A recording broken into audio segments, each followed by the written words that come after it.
নমস্কার বন্ধুরা, আজকে এই ভিডিওর মাধ্যমে আপনারা জানতে চলেছেন ফ্রি ভ্রমণের পর সরকারি বাসে মহিলাদের জন্য আরেকটি বড় পদক্ষেপ সরকারের।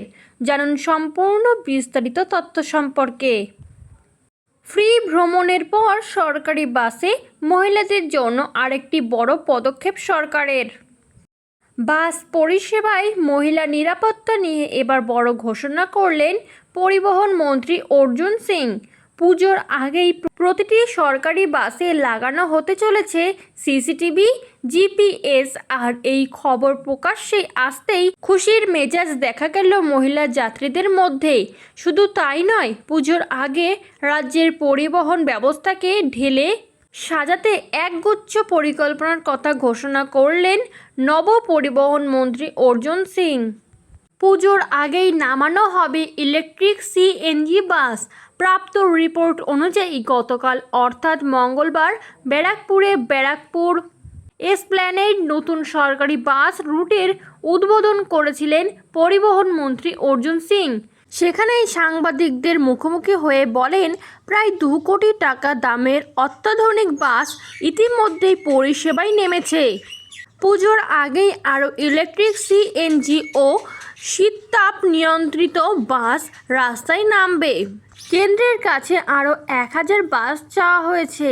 এছাড়াও এদিন তিনি S11 রুটে পাশাপাশি 85 নম্বর ও MN5 সহ বন্ধ রুটে ফের বাস চালুর আশ্বাস দিয়েছেন। সবকিছু ঠিকঠাক থাকলে আগামী কয়েক বছরের মধ্যে ওপেন হুড ডাবল ডেকার বাস চালু করা হবে। কি বলছেন পরিবহন মন্ত্রী? যাতায়াতের সুবিধার্থে এবং মহিলা যাত্রীদের নিরাপত্তার কথা মাথায় রেখে সব সরকারি বাসে জিপিএস, সিসিটিভি ও টোল ফ্রি নম্বর চালু রাখা হতে চলেছে।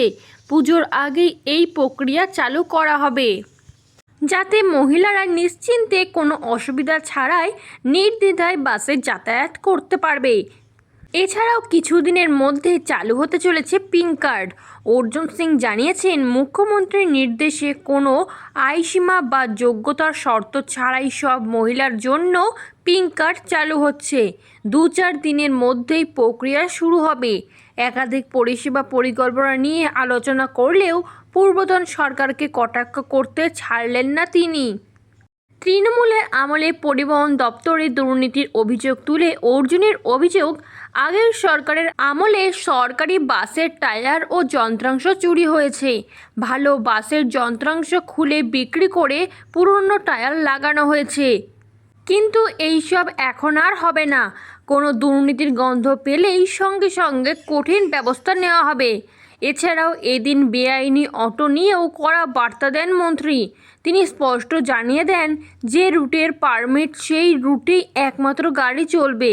বেআইনি অটো, টোটো সিন্ডিকেটের দাপট কমাতে নিয়মিত নজরদারি চলবে। এরকমই নতুন সরকারের নতুন এবং গুরুত্বপূর্ণ তথ্য সবার আগে পেতে চ্যানেলটি সাবস্ক্রাইব করে বেল বাটনটি প্রেস করে চ্যানেলটির সাথে যুক্ত থাকুন।